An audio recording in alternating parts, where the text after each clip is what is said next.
Om Sahana Vavatu Sahanau Bhunaktu Sah Viryam Karavavahai Tejasvinavadhitamastu ma vidvishavahai. Om Shanti Shanti Shanti. Om Sadashivasamarambham Shankaracharya Madhyamam Asmadacharya Paryantam Vande Guru Paramparam. ओम नमस्ते अस्तु भगवन् विश्वेश्वराय महादेवाय त्र्यंबकाय त्रिपुरांतकाय त्रिकाग्निकालाय कालाग्निरुद्राय नीलकंठाय मृत्युंजयाय सर्वेश्वराय सदाशिवाय श्रीमन्महादेवाय नमः। ओम समस्त जन कल्याणे निरतं करुणामयं नमामि चिन्मयं देवं सद्गुरुं ब्रह्म विद्वरम्। Hari Om, salutations to all. So in the Dvadasha Jyotirlinga Stotram in Shiva Purana, the second shloka. So first one, Saurashtre Somanatham cha Sri Shaile Mallikarjunam Ujjainyam Mahakalam Omkare Parameshwaram. Then Kedaram Himavat Prishte Dakinyam Bhimashankaram Varanasyam cha Vishvesham Trambakam Gautami Tate. So here it is said the sixth Jyotirlinga in this order here is Dakinyam Bhimashankaram. So Bhimashankar is the Jyotirling, and as per Shiva Purana, this Jyotirling Dakinyam refers to the place in Assam, Kamarupa area, that is Dakinyam. We will come to that. General belief by many is that Jyotirling Bhimashankar is in Maharashtra, and that is between Mumbai and Pune it comes, and one finds that towards the east of Mumbai and north of Pune, the beautiful Jyotirlingas, 2-3 hours drive from here. That Sahyadri mountains, the source of river Bhima, which also becomes later it is called as Chandrabhaga. So the temple which is on the mountain, which is the source of Bhima river, and where this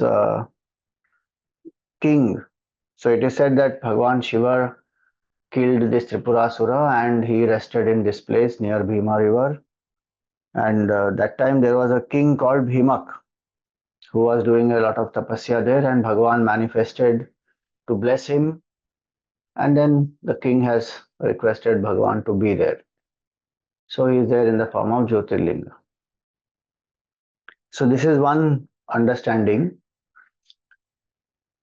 And this place also has its own significance because it is how it's not just some folklore. It is mentioned in the Shiva Leela Amrit, Guru Charitra, Stotra Ratnakar, etc. that this is the sacred temple and its glories are mentioned in all these books. Then Samarth Ramdas ji, Sridhar Swami, Jnaneshwar Maharaj, they also have described the glory of this Bhimashankar Jyotirling in Maharashtra. And some of the Marathas have done a lot of seva, built some, the ponds. There are 2 ponds there. There is some well there. So Raghunath Peshwa got a well made, and Nana Fadnavis got 2 ponds made there. So that is the legend about this temple here in Maharashtra.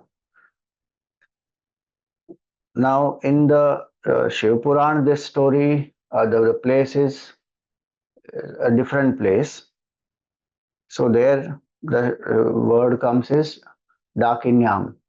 So this Dakinyam is in Kamarupa in Assam. Uh, Near Guwahati, this place comes on the Brahmarupa mountain. So Kamarupa, Janapad, near Guwahati, and Brahmarup mountain on that. So the shloka is Yam Dakini Shakini Ka Samaje Nishevyamanam Pishicha Pishita Shanaischa Sadaiva Bhimadipad Prasidham Tam Shankaram Bhakta Hitam Namami. So Dakini, Shakini, they are also in some sacred powers uh, used in black magic also. And here it is also the name of some forests. So in the Dakini Shakini forest in Kamarupa area, the one who is being worshipped by various pretatmas, pishachas, pishachita shanescha.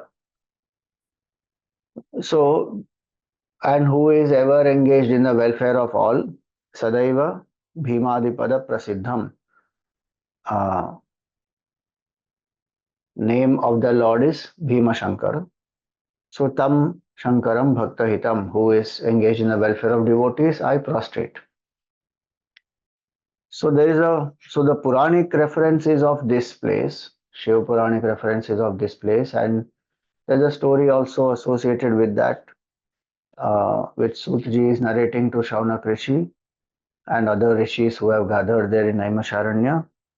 And so there is the story comes that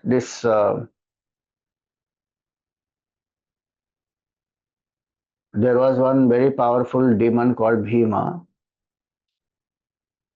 Now this Bhima is not the brother of in the Pandavas, five Pandavas, but he is connected to those. This Bhima demon is connected to Bhim of Mahabharata also. How? Not Mahabharata, sorry. This is in Ramayana, so not connected to Bhim of Mahabharata. This Bhim is connected to Ramayana. So how is he connected? So this Bhim is born to Karkati and Kumbhakarna. So Kumbhakarna and Karkati in this mountain, Sahya, and that's one of the reasons why this Sahya mountain is so Sahyadri here, so that there is a similarity. So sometimes there could be some confusion about this. It doesn't matter, Bhagwan is being worshipped in as many places is good. Here it is said that this Karkati used to stay alone on that Sahya mountain along with her son. So one day the son asked the mother that you please tell me who is my father, where is he, and why are you staying alone on this forest, in this forest on this mountain? Please tell me the truth as it is. Matar mein kap pita kutra katham vai kakini sthita. Katham va ekakini sthita. That's what it means. Jnatum ichhami tat sarvam yathartham tvam vadadhuna. You tell me the truth as it is. I want to know. Who is my father? Where is he? Why are you alone here? So Karkati explained her background and she says that your father is Kumbhakarna and he was a very powerful brother of Mahabali Ravan. And this Ravan and Kumbhakarna were killed by Bhagwan Ram. And your maternal grandparents, your maternal grandfather's name was Karkata and grandmother was Pushkasi. And my earlier husband was Virad. So this Virat was also killed by Bhagwan Ram, and when Virat was killed by Bhagwan Ram, Karkati came to stay with her parents, who are this Karkata and Pushkasi. So she was staying on that mountain, Sahya mountain, with her parents, and there was no other support she had. So she went and she was staying with the parents. Now, one day, these two, the parents, they are Rakshasas, so they have gone in the search for food, and they wanted to eat the son of Agastya Muni, is Sutikshna. So they wanted to eat, but Sutikshna is a great Mahatma, great Rishi. And so, with his tapobal, Sutikshna burns them. And so they are dead, parents are dead, husband is dead. Now she is living alone on that mountain. There was nobody else in her family left. And so, uh, once it so happened that Kumbhakarna comes there, and they both, as though, fall in love with each other, and then they spend some time together. And then Kumbhakarna impregnates her, and he is gone. So he doesn't take her, and he is not married her, etc. And now she is left alone completely. And in time, he is born. Karkata is born. So she says that you are the only support I have now, and so I am alone here. Now Karkata, when he hears this, he becomes very angry, and he decides that this Vishnu is the cause for all this, because he killed Viraj, my mother's earlier husband, and he killed Ram and Kumbhakarna also. I mean Ravan and Kumbhakarna also. And this Sutikshna also is connected to Bhagwan Ram, and he has killed my maternal grandparents. And so he is very upset, and he says, I want to destroy Bhagwan Vishnu. So he does some tapasya, and he wants to give a lot of trouble to Bhagwan Vishnu. So he goes to Brahmaji, he does tapasya, pleases Brahmaji, and Brahmaji gives him, he asks the boon of being invincible. Nobody should be able to defeat me.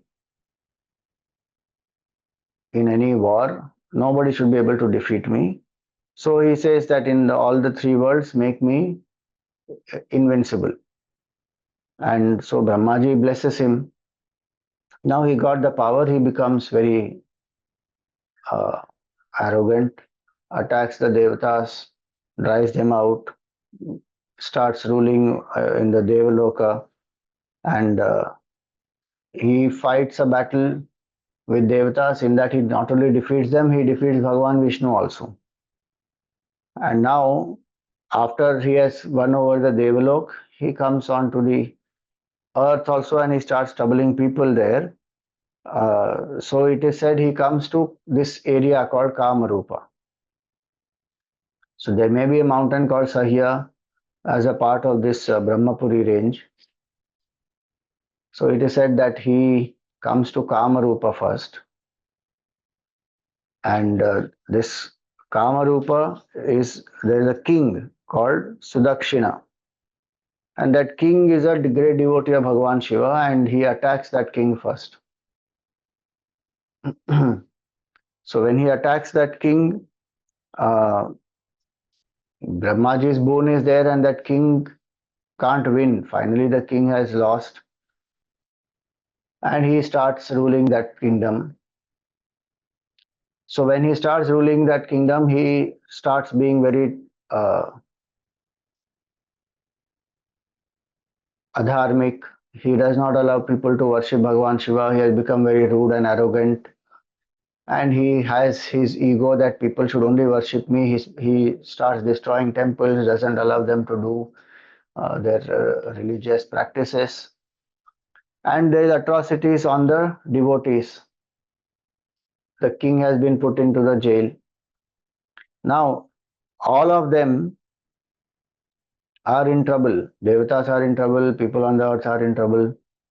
So Devatas, they go um, to Bhagwan Shiva and they seek his guidance. Vishnu Bhagwan already lost. Brahmaji has given the boon. Now who is left? Shivji is left. So Shivji, they ask him that, this is the boon he has got and this is what he is doing. So he says that on the earth, people are in trouble, dharma is getting destroyed, and devotees are being troubled. So Bhagwan says that you be assured, I don't like anyone troubling my devotees, and I will ensure that justice is done. And I will definitely kill this demon Bhima. And so he only suggests that my devotee is there, Sudakshina.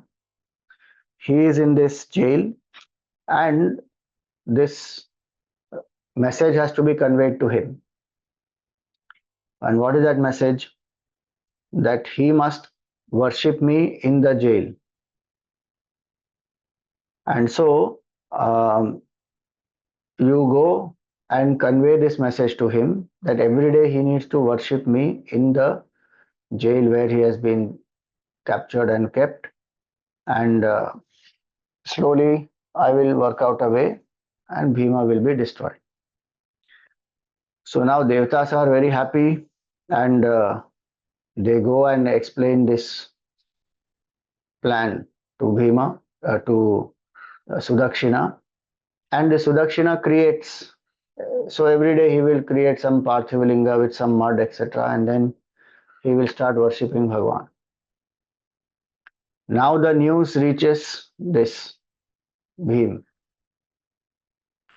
Now he is very angry. He is telling everybody not to worship Bhagwan outside in the kingdom, and he is capturing those who are worshipping. He is killing them. He is doing all kinds of atrocities. And in the jail, this king himself is worshipping. So, and every day he is worshipping with the mantra Om Namah Shivaya. He is doing the japa. He has created the Parthivalinga, and he is chanting Bhagwan's name. And again, Parthivalinga, again he, the Vilaya Parthivalinga happens. Every day he creates new one and dissolves it. And he is chanting in his mind. So the news reaches, and Manasik Japa is supposed to be most powerful. So one is the loud Japa, Ucha Japa, then Upamshu, and then Manasik. 3 types. Loud, when we chant, people around us can also listen. That will purify our speech also. It will make people aware. Their ears, the mantra will fall on when we chant loudly. So they also get some punya. They also may be inspired to worship Bhagwan. So loud japa has its own impact and power. 100 times more powerful than loud japa is Upamshu. Upamshu is where we chant very softly. So if we say Om Namah Shivaya, Om Namah Shivaya, that is loud japa. If we say Om Namah Shivaya, Om Namah Shivaya, Om Namah Shivaya, this is Upamshu. Only I can hear. I'm not spreading it around. That is 100 times more powerful than loud japa.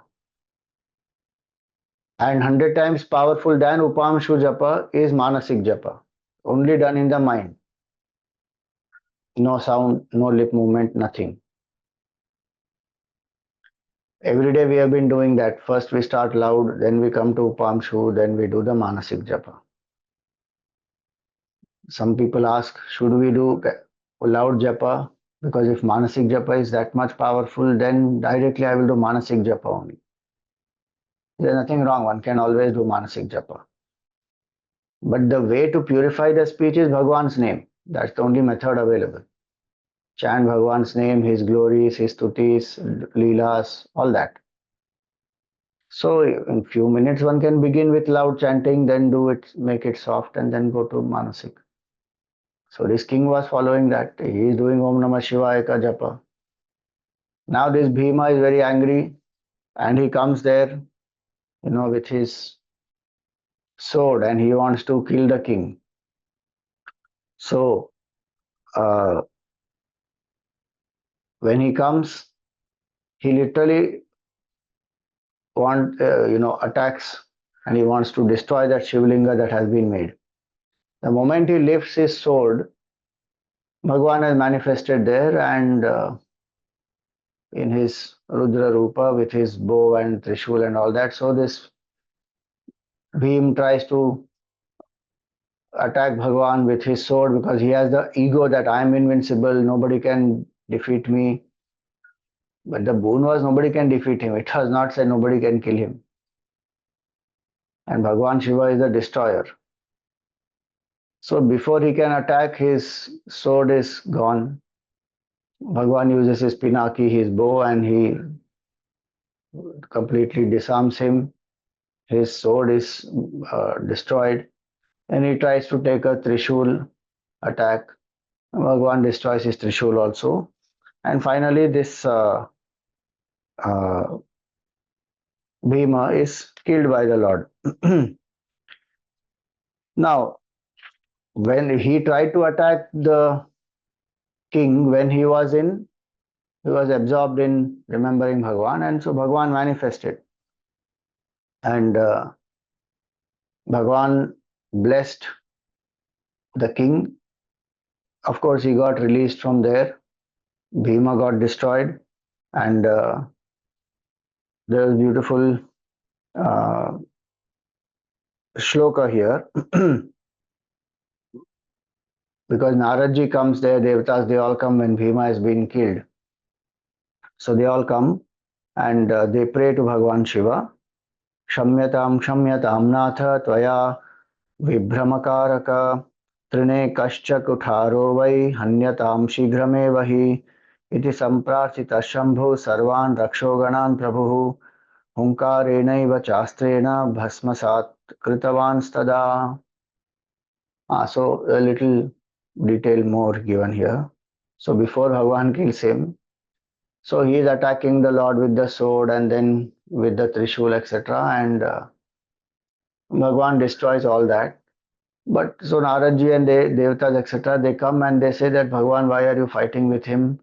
It is useless for destroying a blade of grass. A whole sword is not required. And so Bhagwan, when he heard that, he said, yes, why should I fight with him? So with just the Humkara, Bhagwan destroys him and his whole army. And that's how he is killed. He disarms him with his pinaki, his bow, the sword and the trishul, etc. But then the actual death happens by the mantra Humkar. So Hum is a Bija mantra. Humkar is the expression where we say, like Om is the mantra and we say Omkar, like that Hum is the Bija mantra and Humkar. So with the Humkar he destroys. And so Bhim is literally burnt to ashes. All the devatas are rejoicing. His army has been burnt. And this whole place, uh, they say that this place is considered very inferior and because it's deep somewhere inside in the forest and people are not only scared. So the king is is ruling there, no doubt. But the place where he was put in the jail, that is somewhere up in the mountains, very dangerous. Not many people come. And that whole area, actually, Kamarup area, has a lot of people who are into some form of black magic, etc.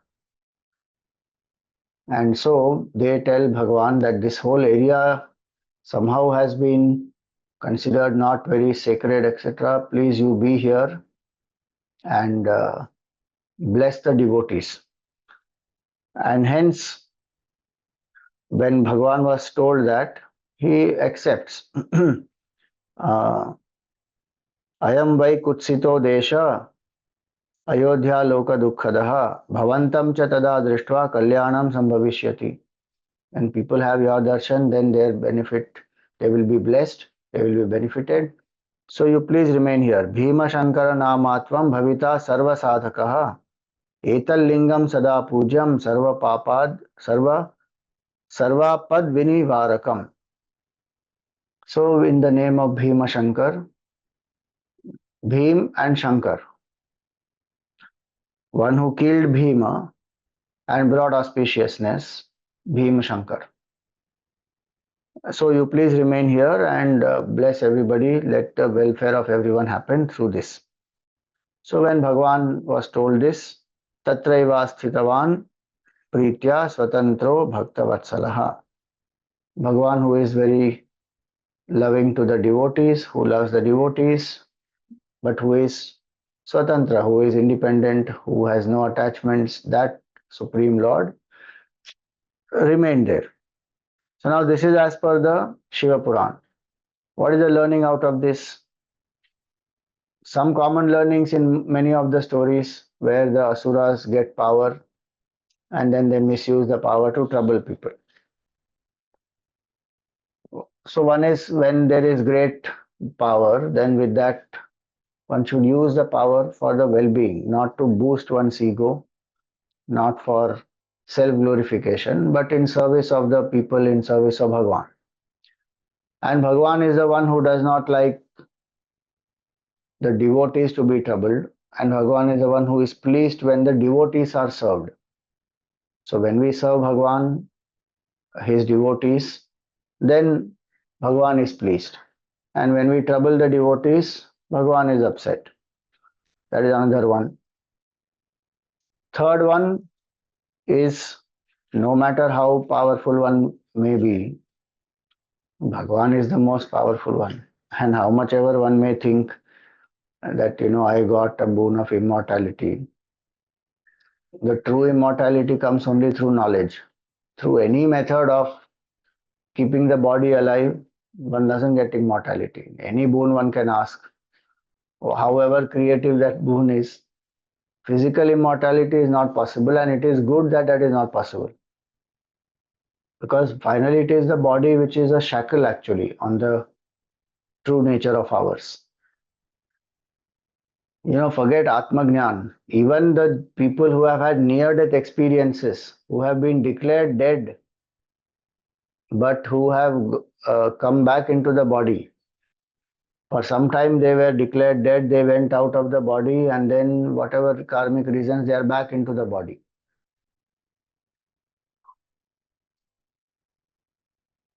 So when they are back, what do they say? Many of them don't even have any spiritual background, any religious exposure. Some of them are non-believers also. Commonly, all of them, they say that we felt so free and liberated when we were out of the body, and now we have come back here. It is a shackle. This word NDE is coined by Dr. Raymond Moody. He has written many books, Life After Life and all that. And they interviewed more than 2,000 people who have had near-death experiences. And he made a movie also called Life After Life, a short one. Gurudev used to tell people to see that movie and understand that there is life after this body drops, and what happens, and what uh, is written by Dr. Raymond Moody after meeting people across the world, belonging to different backgrounds, different cultures, believers, non-believers, all of them, across the age and gender, and so many things he has cut across, and he met lots of people. And what they speak about is similar things what we see in our Puranas.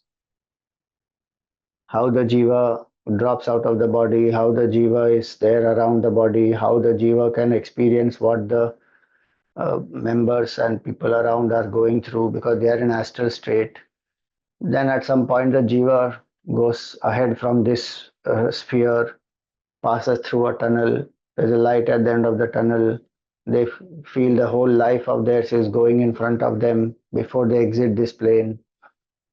They learn the lessons and then they feel they are in the presence of a great light, all that. Some things, of course, are it won't be exactly matching our Purana, but descriptions are quite similar in some aspects. So, even such people who have gone out of the body, who are not realized, who are not gone completely beyond body consciousness, just that they have ejected out of the body. Even they feel that this body is a shackle. And here one doesn't know that one thinks I am the body and whole identity comes from the body, and that is our ego. So one wants to preserve the body, pamper the body, give pleasure to the body, enjoy, and think that is the be and end all of life. Bhima means huge, and Bhima here is the symbol of the ego. Identified with the body, getting some specific powers, one feels I am invincible and big, huge ego. And one thinks that I only should be worshipped. Ego is like that. See, when we say worship, we may think that that Rakshasas like Hiranyaksha and this Bhima, they all may think that there is no God, I am the only God, and I should only be worshipped. No, no, I don't have any such feeling that I am God. I don't need to be worshipped and all. I don't have that type of an ego. But it's not about God only, it's about self glorification. Ego thrives on praise, ego thrives on only self glorification, and ego, that's why we feel hurt when somebody gives us a frank critical opinion. How can they say like this? And the higher positions one goes to, even small, small things, if somebody disagrees a little bit, then one takes offense. If somebody gives some feedback saying that this could be done differently or this may not work, starts taking offense. Because sometimes ego is very high. So the idea is what? Bhima is that ego, and in that ego, when ego comes, God is out, goodness is out. Acronym of ego is that edging goodness out, edging God out. First goodness goes, then God goes. One can even say first God goes in the sense that one has forgotten Bhagwan, and then so goodness will also go. One becomes highly selfish, very insensitive to others, only bother about I, me, and mine, my enjoyment, my comfort, my pleasure. I don't care about anyone else. So, to varying degrees, the ego will play. That is Bhima. The only altar at which ego surrenders is love. And so, bhaktas, when they have love for Bhagwan, that the best altar to surrender is devotion is Bhagwan. Bhakti is the way to completely destroy the ego. And so, one has to invoke Bhagwan. This king, he was put in the jail. Again, he did not lose faith in Bhagwan. He didn't say that I am devotee of Shiva and I lost in the battle and then I am now in the jail. What is the use of all my devotion? That is another learning. In adversity, the devotee's faith will strengthen. It will flourish. It will not get destroyed. It will become deeper. Prahlad ji did not complain that I am taking Bhagwan's name and my own father is trying to kill me. So like that, the devotee Shraddha will keep increasing more and more. And one does one's duty, Bhagwan will take care of the rest. So various learnings from this. Now these are two different places, one in Maharashtra, one in Assam, and now Bhimashankar. There is a third opinion that Bhimashankar is in Uttarakhand, Nainital district, Ujjanak. There is a place called Ujjanak where there is a big Shiva temple, and some people say that Jyotirling, that Shivlinga there is the Jyotirling, Bhimashankar Jyotirlinga. Now the background of this has not been mentioned, but these are three places. As per Shiva Purana, the belief is it is in Assam, this Brahmarup mountain. So in the story, I said this Sahya mountain may be there, but Sahya mountain need not be there. Brahmarup mountain is there actually. Sahya is mountain is where this Bhima Sura was staying with Karkati, sorry. Uh, then he gets the powers, etc., and then he controls the Devaloka. Then he fights this king Sudakshina in Kamarupa. There, the uh, king is get destroyed, gets defeated, etc. So that's a different place. That is the Brahmapuri mountain range where Bhagwan is. So maybe he put the king in some place in Brahmapuri mountain, imprisoned him there, etc. So now this is the story, and we will meditate on the form of Bhagwan Shiva and chant the mantra Om Namah Shivaya.